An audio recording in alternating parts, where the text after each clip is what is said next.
Chinaman here, and today I've got Trenton back, and we're going to talk about knives. And these are all knives that are at people's place settings, not serving knives, but place setting knives. Trenton, how are you today? I am excellent and excited to go down the rabbit hole of knife discussion. Me too. If This y'all should be thought very interesting. if y'all thought spoons were fun, boy howdy, you've got a treat coming. Very good. Well, let's get to it. Let's first of all show the picture of all the knives that we're going to be talking about today. There's a bunch of them on here. There's about 6 knives here that we're going to be talking about. Now let's look at the first knife, which is the largest knife. It's measuring in, can't quite tell, between 9 1/4 and 9 1/2, right around there. What knife is this, Trenton? That is a classic dinner knife. The knife blade is called a French blade. It's made of the sterling silver handle and a stainless steel cutting blade, so it holds up well and can cut meat or anything you need to cut. Notice where the cutting edge joins the handle, that little notch that sticks out, that delineates it as a French blade.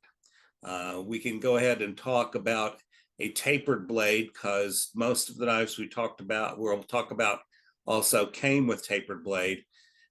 We don't have a picture of it, but it's easy to describe. If you can imagine running your finger across the cutting and the non-cutting edge of the knife, and if it joins the handle smoothly at the top and the cutting edge, that's a tapered blade. It tapers gently to the handle.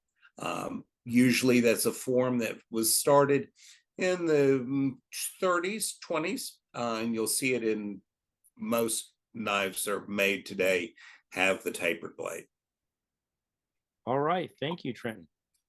The second knife looks almost identical to the first knife, except it's measuring in only 8 3/4 inches. What's this knife?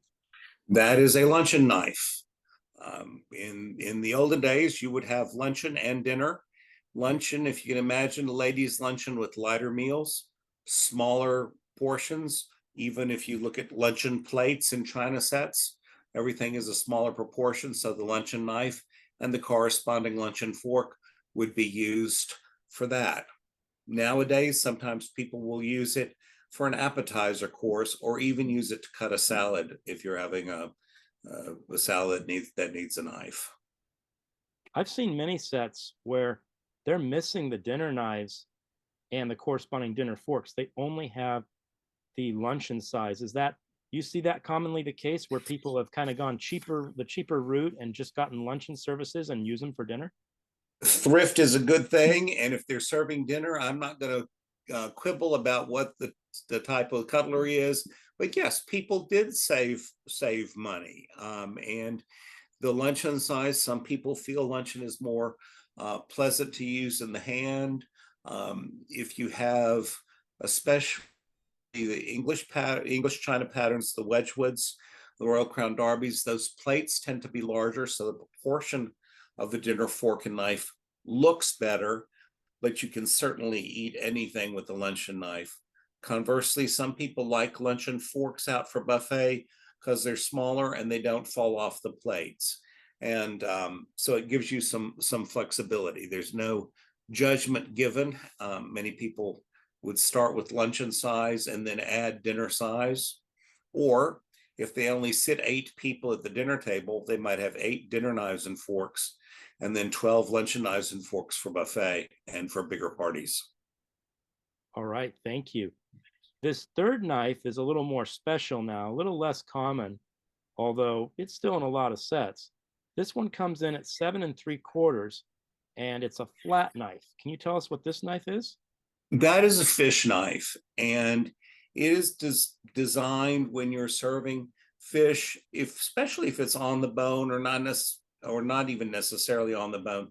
But if you look at the shape of the blade, and if you can imagine a baked fish, this helps you eat it, helps you break the fish meat away from the bones, break it up so that it's easier to get on the fish fork.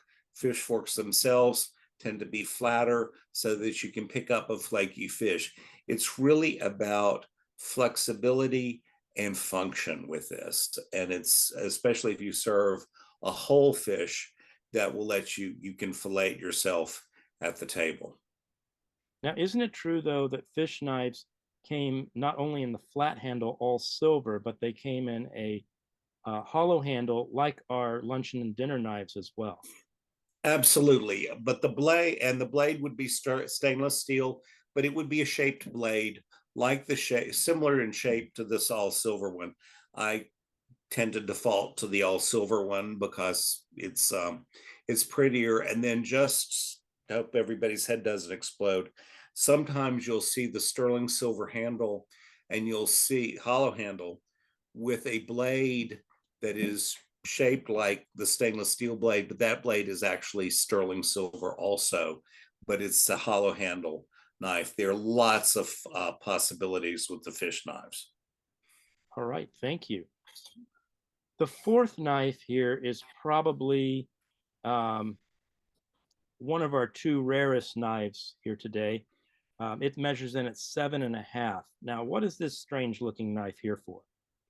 That is so we can fight over this. People will Okay. call this the tea knife or a breakfast knife. Tea, I feel like tea knives blades are a little narrower than this one.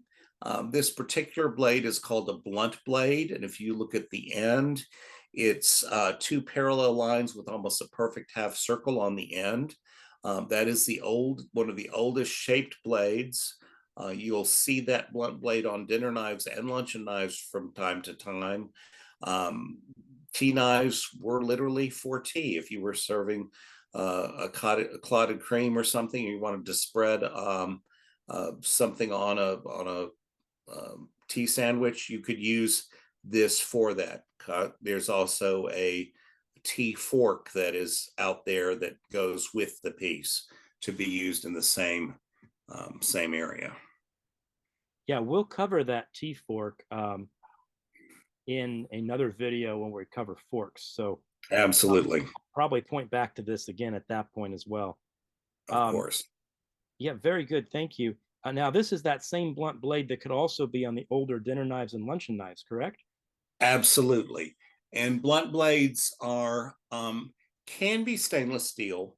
They're also silver plated blade. And then there is yet a third metal called latima. And this predates stainless steel, but it's after regular steel. And you can see the letters LATEMA on right where the blade joins the handle. Common in Gorham patterns, and it's tends to be an odder size and just designed to really confuse people. But it was when the companies were trying to get knife blades that wore better and to replace the silver plate with things that worked well. Okay, thank you. All right, so this next knife is another strange knife. Take a look at this one. This measures 6.25 inches long. What is this knife? That is a fruit knife. And before dentists were around, you would cut up your fruit. And at a proper luncheon or a proper dinner, you would have a fruit course and you would use this knife to cut up a pear or an apple. One side of it is serrated, the other is sharper. This particular blade appears in the photograph to be a plated blade. And if you thought a stainless steel blade and a sterling silver blade was enough to talk about, nope, that's not all. Before World War One and into the period between the two wars, blades were often regular steel, and they would plate it with silver plate. Difficult to keep up. You have to be very mindful of it.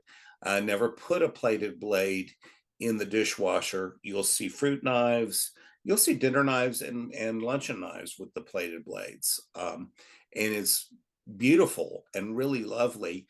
But if you put it in a dishwasher or put it in hot water, sometimes the silver plate can blister on it. And you can see the rusting of the regular steel through the silver plate. This knife appears to be in mint condition. Really, really beautiful. the last knife on our list here today, it comes in at 5.5 inches. It's also one of those solid knives. It doesn't have the hollow handle.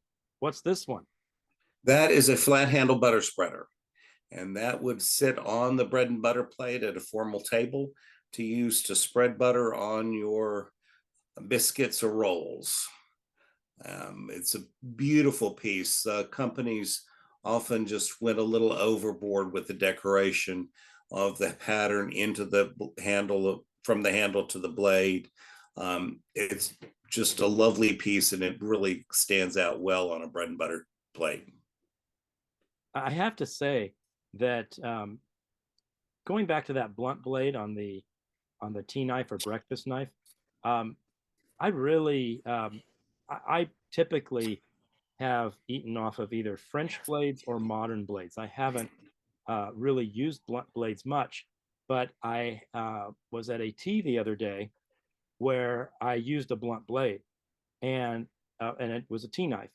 I was very pleasantly surprised at how well it cut through the scone that I was having. It cut like it was warm butter. I was really surprised, and so I just want to pass that along to those of you out there who think that blade looks like so dull and worthless. It actually worked very well. The function is part of it, and also the style. It really leans back to the 19th century style, and you'll see a lot of the 19th century knives from the middle of the 1800s that will have that blunt blade. People who have pearl handle blades, pearl handle knives will often have the blunt blade on it. I mean, it's beautiful, and your classic patterns in the United States from 1875 to about 1900, 1910 often were made with the blunt blades and the French blades interchangeably, and people would order whichever they preferred. Right. Well, Trenton, remind us again how people can get a hold of you if they want to do some silver dealing with you. It's Trenton, the number 4 silver at gmail.com. And I am here to answer your questions. I've had some interesting ones from the other 2 videos, and always happy to talk silver. Okay, well, thank you very much, Trenton, and you have a great day. Next time, we'll do another video on some more pieces, and maybe in about a month, we'll get that out to you all, and you'll see the next chapter of our identification of sterling silver pieces. Thank you again, Trenton. You're welcome. Thank you, and have a great evening. You too.